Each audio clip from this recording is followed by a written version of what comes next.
कि घड़े का पानी गर्मी के मौसम में ठंडा क्यों होता है? बड़ा लाजवाब सवाल है, बता दिया जाए। सुनिए, ये आपका घड़ा है, घड़ा आप लोग देखे हैं? ये क्या है? ये घड़ा है, ठीक है। घड़ा का पानी गर्मी के मौसम में ठंडा क्यों होता है? लोग ये सवाल पूछते हैं, तो ध्यान से सुनिएगा। ये घड़ा किस चीज से बना है? मिट्टी और बालू को मिक्स करके बना है। मिट्टी और बालू को मिक्स करके ये घड़ा बना है, इसलिए इसके बीच बीच में नहीं, मतलब इसके जो बाहरी सतह है, उस सतह में छोटे छोटे छिद्र पाए जाते हैं। आप कहिए कि हाँ, कहा तो छेद पावा, छेद रहती तो हड़ हड़ पानी ना गिर जाती है, सब पानी चू जाता, नहीं चू जाता? लेकिन चूता है पानी? नहीं चूता है, लेकिन कम रिश्ता है। वो चूता नहीं है, रिश्ता है। कहिए पनिया बाहर की ओर निकलता है, हम लोग को पता नहीं चलता है, लेकिन निकलता है। कभी आप लोग देखिए कि इसमें जब पानी भरा जाता है तो दूर से आपको देखा जाएगा कि हाँ इतना तक भरल हो, काहे? जितना तक भरल रहता है उतना ओदा रहता है, तो ऊपर सूखल रहता है कि नहीं? तो कैसे पता चल गया कि एक बारी मतलब इतना तक पानी है? इसलिए क्योंकि ये जो पनिया इसके अंदर था वो रीस रीस करके वो बाहर की ओर निकल गया, तो निकला तो भीगा हुआ दिखाई दिया, और जहां पनिया रखे तो से का रीस के निकलते, तो पता नहीं चलेगा कि वहां पानी है कि नहीं। लेकिन जहां तक पानी है वहां तक हमको पता चलता है। क्या मजा आ रहा है ना? एकदम आनंद लग रहा है, बहुत सारे लोगों को नींद भी आ रहा है ना?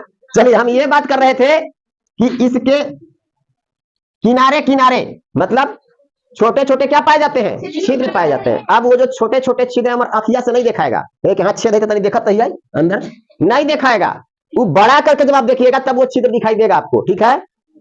तो छिद्र इसमें होता है, तो जैसे ही इसमें छिद्र होगा तो सूर्य का प्रकाश, ठीक है, सूर्य का प्रकाश इस पर पड़ेगा। अगर सूर्य का प्रकाश पड़ेगा तो गर्मी के कारण इसमें से भाप भी बनेगा। तो बताइए कि अगर यहां तक पानी भरा हुआ है और इसमें से पानी की छोटी छोटी बूंदें निकल करके बाहर बन रही हैं, ऐसे बन रही है कि नहीं? जैसे ही ये पानी का बूंद बनेगा तो सूरज का धूप लग करके गर्मी पा करके ये पनिया भाप बन के उड़ जाएगा कि नहीं? ये पनिया उड़ जाएगा, उड़ेगा। जैसे ही ये पनिया बाहर वाला उड़ा तो फिर नीचे से ये छेदवा के द्वारा बाहर की ओर फिर पनिया निकला और फिर बूंद बन गया, फिर भाप बना, फिर उड़ गया, फिर पानी निकला, फिर भाप बना, फिर उड़ गया, फिर पनिया निकला, फिर भाप बना, फिर उड़ गया। इस तरह से उड़ते गया उड़ते गया उड़ते गया। गर्म कौन हुआ? जो इस सतह के बाहर पनिया निकल रहा है वो गर्म होकर उड़ रहा है। क्या अंदर वाला गर्म हुआ? नहीं हुआ, इसीलिए अंदर का पानी ठंडा का ठंडा रह गया। नहीं समझे? नहीं समझे? घड़े का पानी ठंडा क्यों हुआ गर्मी के मौसम में? गर्मी के मौसम में जो हम लोग घड़ा यूज करते हैं वो घड़ा मिट्टी और बालू से बना हुआ है, रेत से बना हुआ है। उसके बाहरी सतह या उसके जो सतहें होती हैं उसमें छोटे छोटे छिद्र पाए जाते हैं, और उस छिद्र के माध्यम से पानी बूंद बूंद करके बाहर की ओर रिस रिस करके निकलता है। रिस रिस करके बूंद बूंद करके निकला, और निकलने के बाद सूरज का प्रकाश या उसकी गर्मी को पा करके भाप बन करके उड़ता चला गया। भाप बन के उड़ा, फिर निकला, फिर भाप बन के उड़ा, फिर निकला, फिर भाप बन के उड़ा, फिर निकला। इस तरह से निकलते जा रहा है, उड़ते जा रहा है, निकलते जा रहा है, उड़ते जा रहा है। तो गर्म कवन हो रहा है? पनिया जो बाहरी निकल रहा है तवन ना, अंदर वाला। तो अंदर वाला गर्म हो ही नहीं रहा है तो ठंडे नहीं लगता है। बुझाया?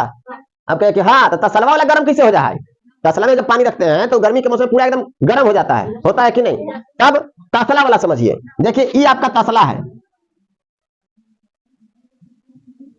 टेढ़ा पर आ रहा है, कोई बात नहीं, ठीक है? जैसा है अपना है, बाकी सब सपना है। ये मान लीजिए आपका क्या है? तसला, ठीक है? अगर ये तसला है तो इसके अंदर जो पानी भरा हुआ है वो पानी गर्म क्यों हो जाता है? तो ध्यान दीजिए, यही सूर्य का प्रकाश इस पर पड़ रहा है। अगर इस पर पड़ रहा है तो क्या इसके किनारे किनारे छिद्र होते हैं? इसके सतह पर छिद्र नहीं होते। बकाइए मत, घर ही नहीं जाना है। इसके सतह पर छोटे छोटे छिद्र नहीं होते। जैसे ही सूरज के प्रकाश इस पर पड़ेगा तो पड़ने के बाद भाप बन के निकल रहा है, पनिया नहीं निकल रहा है। तो जब पानी नहीं निकल रहा है तो ये जो सतह है, चाहे वो तांबा का हो, स्टील का हो या लोहा का हो, किसी भी चीज का हो, तो पानी जब बाहर की ओर नहीं निकल पा रहा है तो वाष्पित होकर के तो आखिर ये वाला जो सतह है सबसे पहले तो गर्म होगा। अगर ये गर्म होगा और इसके अंदर जो छोटे छोटे पानी के कण या फिर बूंदे हैं वो गर्म होगा, और वो गर्म होगा तो दूसरा का गर्म करेगा, और बाद वाले को गर्म करेगा, और बाद वाले को गर्म करेगा, और बाद वाले को गर्म करेगा, पूरा तसला के अंदर का पानी सब गर्म हो जाएगा। होगा कि नहीं? अगर यही इधर से छेद रहता तो भाप बन करके निकल जाता, उलझ जाता, गर्म होकर के उलझ जाता, तो ये वाला गर्म नहीं ना होता। इसीलिए तसले का पानी गर्मी के मौसम में गर्म और घड़े का पानी गर्मी के मौसम में ठंडा होता है। बुझा गया? ठंडा के मौसम में ठंडा रहेगा, वाष्पित नहीं हो रहा है बाबू, ठीक है।